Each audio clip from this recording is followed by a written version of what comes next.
La vida consiste en dar pasos, algunos largos y firmes, otros cortos y titubeantes.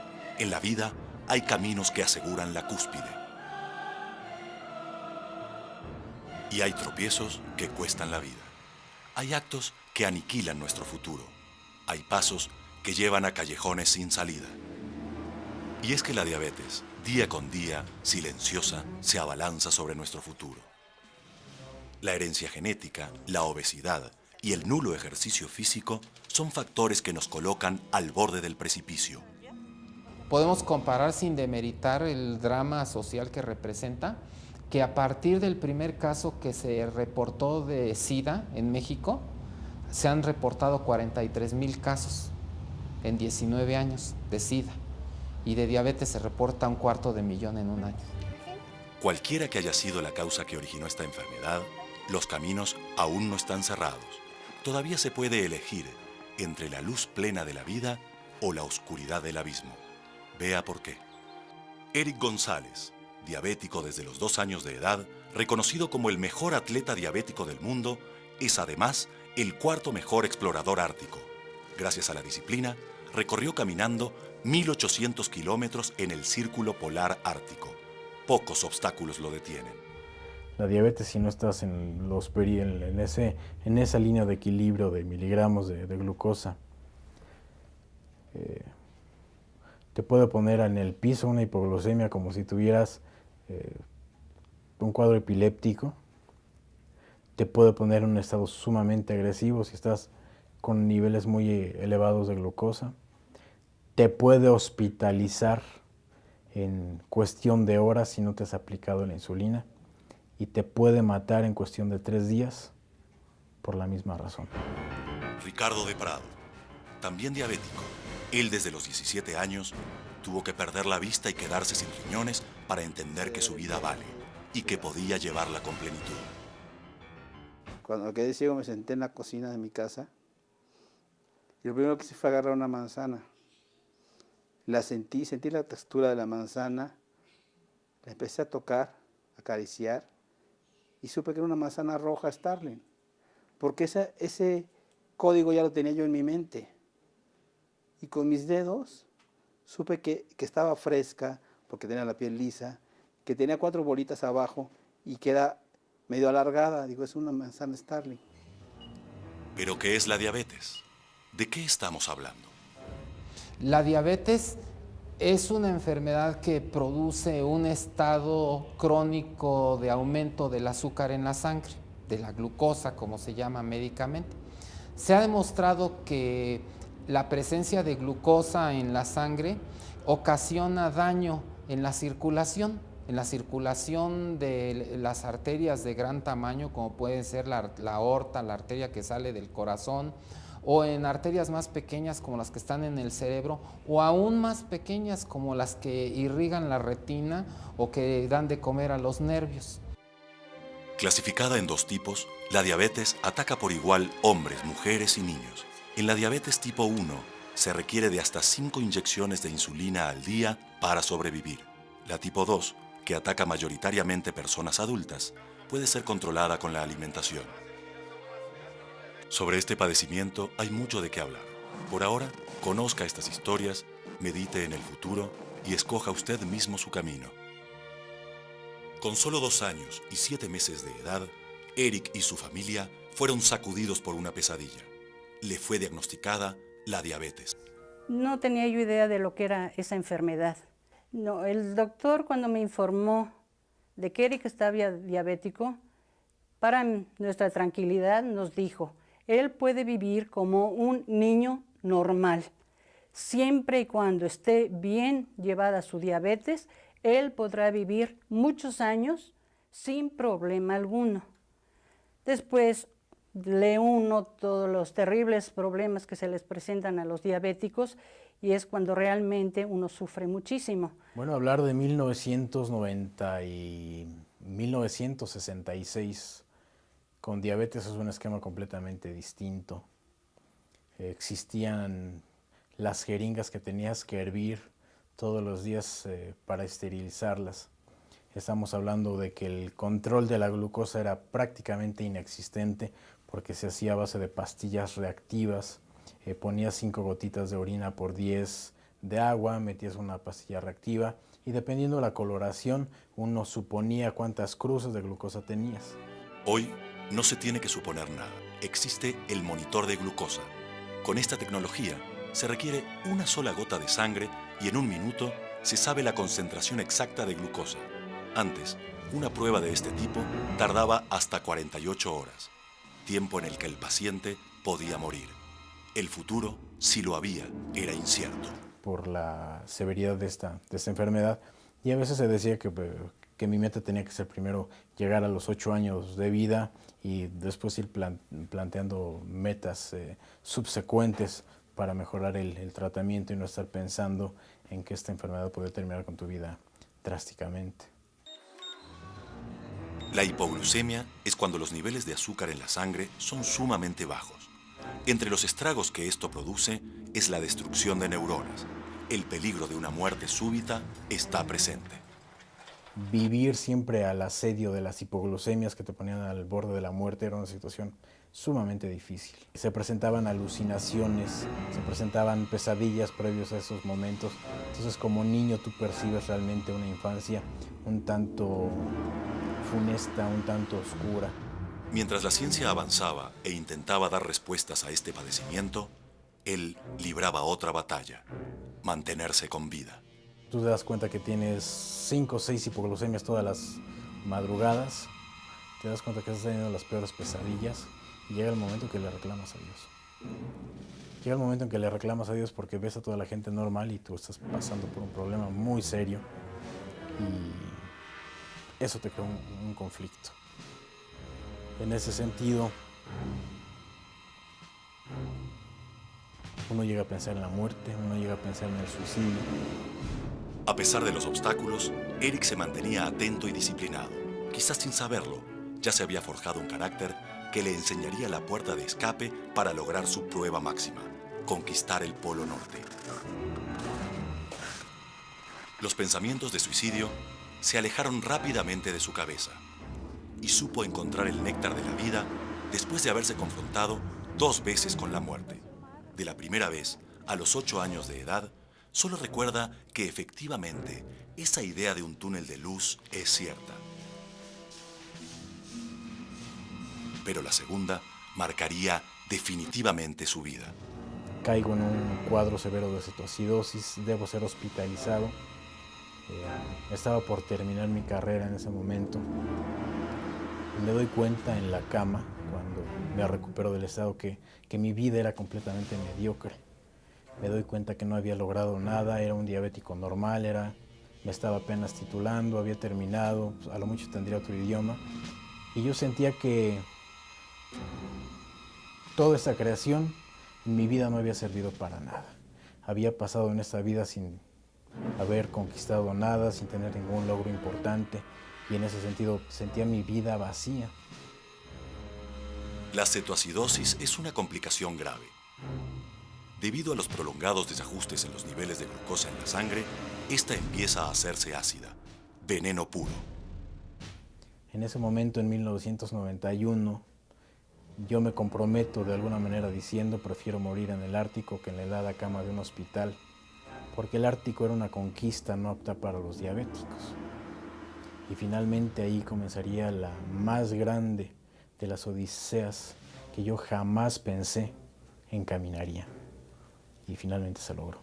Mirando de frente a la muerte, Eric desafió todos los protocolos médicos conocidos hasta entonces y empezó a labrar con coraje su propio destino, fijándose una meta mayor: conquistar el Polo Norte, caminando 1800 kilómetros en el Círculo Polar Ártico. Nunca me he sentido más pleno, más libre y más olvidado de mis cuidados que en el Ártico. Ahí las necesidades son otras. Ahí no es importante si te inyectas o no. Ahí es más importante cómo evades a un oso polar, cómo evades una tormenta de 120 kilómetros por hora. Entonces, en la dimensión de esa problemática, todos los demás problemas se hacen pequeños y se ponen en una proporción. Ahí es cuando uno se da cuenta que la actitud y el hecho de que tú tengas metas, que tú estés dispuesto a vivir tu vida sobre una problemática, es lo que cambia radicalmente la perspectiva en cómo vas a tratar un problema. El clima se ha puesto terrible. Con aire fresco en su vida y oxígeno puro en las venas, Eric trazaba la ruta por la cual estaba dispuesto a conquistar la cima del mundo, meta que consiguió a lo largo de 5 expediciones. Pero ¿para qué servía cada uno de estos recorridos? Sin embargo, también sirve como un gran ejercicio espiritual, porque estás replanteando qué es lo que quieres hacer de tu vida y para qué tienes la diabetes en ese sentido. Yo me doy cuenta en ese punto que mi deseo efectivamente de cruzar el estrecho de Bering era porque yo tenía el deseo de alcanzar metas más allá de lo normal, más allá de lo cotidiano.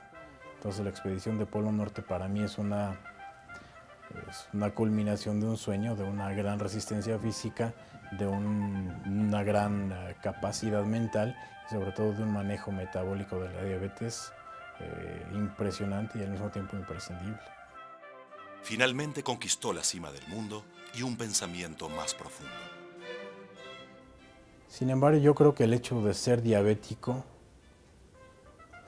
a mí me ayudó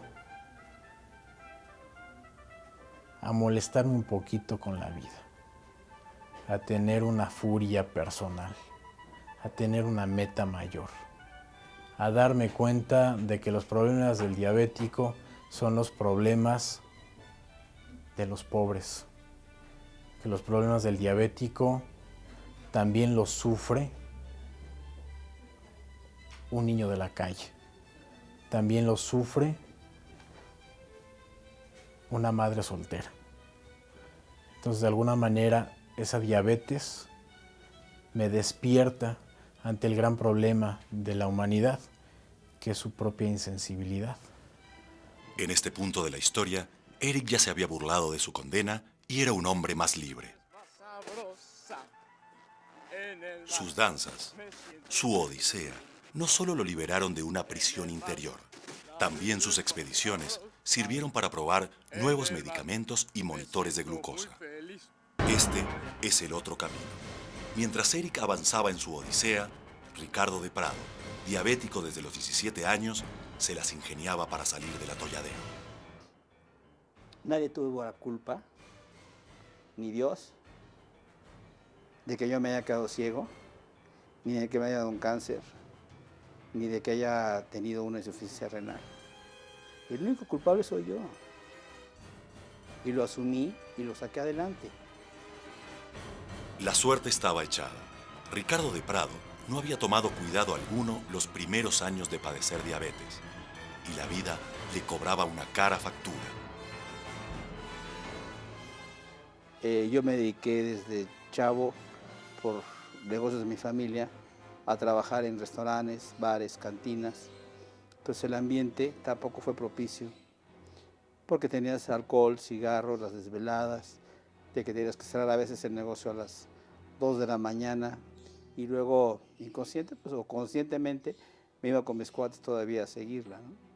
Entonces pues eso no ayudó mucho a que la primera etapa de mi diabetes fuera bien cuidada o llevarla como debería de haberla llevado. De eso estoy totalmente consciente, que fue lo que me provocó el que después vinieran todas las neuropatías que he tenido. La ceguera no fue una elección, pero no había hecho nada para prevenirla. Sin embargo, conforme aprendía a caminar en la oscuridad total, también aprendió a luchar con dureza y a valorar su vida. Hoy preside con éxito una asociación que promueve el trasplante de riñones. Creo que lo único que cambiaría sería el no caer en los excesos que caí en mi adolescencia. Pero volvería a vivir una diabetes. Creo que mi vida ha sido muy satisfactoria. Me ha dado mucho. He aprendido mucho en esta vida. y creo que seguiría igual. Lo único sería eso, a lo mejor ser un poco más consciente en cuanto a pues, olvidarme de alcohol y de cigarro y todo eso que fue lo que, y de las desveladas, que fue lo que más me pegó en mi juventud, de los 17 a los 25, 26 años. En Ricardo se sumó además que lo atacó un cáncer testicular. El tratamiento de quimioterapia aceleró la destrucción de sus riñones. A pesar de que ya fue trasplantado, tiene que someterse 3 veces por semana a un proceso doloroso, la hemodiálisis, que consiste en limpiar la sangre de su organismo sacándola por una sonda conectada permanentemente a su cuerpo. Ricardo y Eric no se conocían.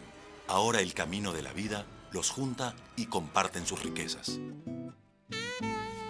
Yo lo único que digo es, Señor, si salí de esta, es porque todavía quieres que haga muchas cosas. Que dé ejemplo a otras personas, que ayude a otras personas a salir adelante. Entonces, mientras Dios quiere que yo siga aquí, eso es lo que me motiva a salir adelante. A luchar porque otras personas salgan adelante y a tratar de ayudar a los que más puedan. A veces es difícil y quisieras tener millones de pesos para trasplantar a todos los niños que necesitan un trasplante, o tratar de tener un centro, como tenía pensado Patti, para ayudar a gente que no tiene ni idea de cómo manejar su diabetes. Mayor enojo, mi mayor disgusto es el hecho de ver cómo la gente desperdicia las oportunidades que tiene. La oportunidad de tener una gran salud y malgastarla. De ahí en fuera yo creo que mi vida se ha revestido de muchas cosas muy positivas que han hecho que ahora la diabetes sea algo incluso aspirable. En el decir, en el ahora poder decir, ¿sabes qué? La diabetes ya no es un obstáculo, es una oportunidad. Frente a nosotros están 2 ejemplos y 2 caminos, Eric y Ricardo. Está también nuestra libertad para elegir. No es cosa de juego. El enemigo no duerme. Esta enfermedad ataca a más de 6 millones de personas en nuestro país. 1/4 millón de nuevos casos por año. Además, en México es la 3ª causa de muerte.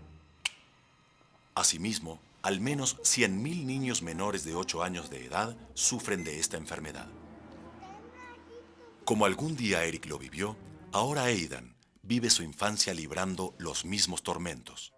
En el caso de los niños es muy cruel porque implica piquetes. Nosotros salimos del hospital con 2 inyecciones al día.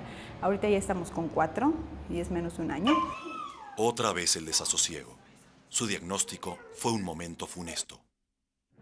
Tenía arranques de agresión muy fuertes para un niño de su edad. Corría, el pobre papá fue el sujeto de esos arranques de furia, y tenía mucho enojo al principio, mucho enojo, y no entendía qué estaba pasando. Pero esta vez, comparado con el caso de Eric hace 33 años, el panorama tiene algunas diferencias. Pocas áreas en el campo de la medicina han tenido tanto avance, y en la actualidad sin duda que aún los médicos jóvenes, los médicos que recién terminaron su formación, saben más de algunos aspectos elementales o de ciencia básica de la diabetes que los médicos con una especialidad no conocían hace 10 o hace 15 años. Lo que para Eric pudo ser la sombra de la incertidumbre, para Aidan puede ser el reflejo de una vida sin ataduras. Él decidirá, ¿no? Él tendrá que decidir qué hacer con su enfermedad, cómo vivirla. Eso es completamente personal, yo creo, y dependerá mucho de sus circunstancias y de muchas cosas. Por el otro lado, yo como mamá, ahora sí que mis esperanzas están puestas en que la tecnología nos ayude para regular más, porque es un problema muy serio, no es de 24 horas. Y si bien nuevas tecnologías y tratamientos ya están disponibles, como la insulina inhalada o el implante de células en el páncreas, las principales armas para combatir este mal están en las manos casi de cualquier persona. Un paciente que no sigue ningún plan de alimentación es un paciente en el que cualquier plan de tratamiento, sean pastillas, insulina, trasplante, nuevas formas de insulina, va a ir al fracaso. Hace unas semanas se publicaron los resultados de un estudio muy esperado que demostró que las personas que estaban en prediabetes o que las personas que están en riesgo de padecer diabetes pueden prevenir hasta en un 60% de los casos la aparición de diabetes si se ponen a hacer ejercicio.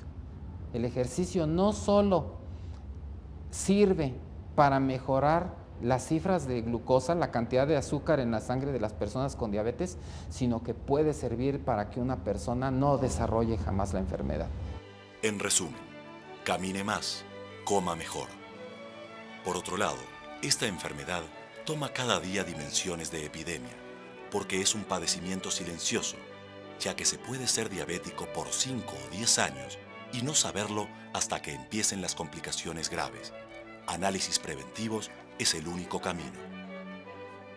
Pero ¿valen la pena estas reflexiones y los esfuerzos de quienes se empeñan como Eric? Claro que sí, sí, por supuesto. Esa es una de las cosas que va uno valorando cada vez más, ¿no?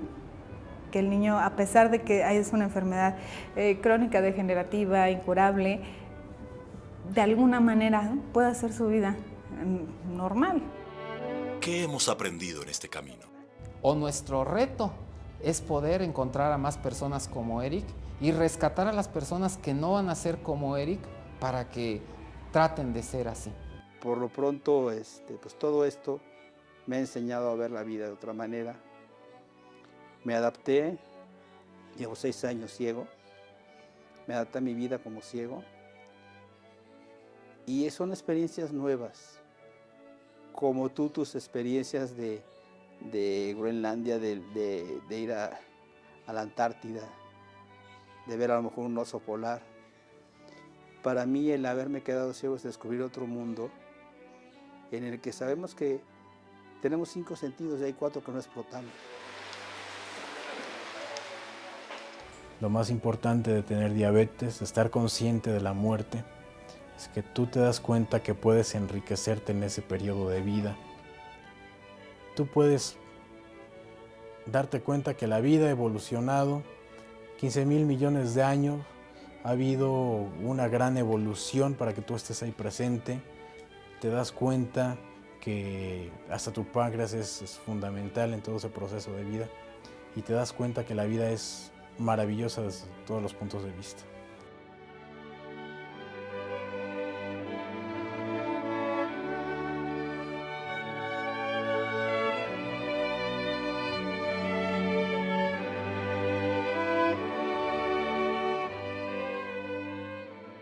Vivir siempre al asedio de las hipoglucemias que te ponían al borde de la muerte era una situación sumamente difícil. Si tuvieras la oportunidad de renacer, ¿qué le cambiarías a tu vida?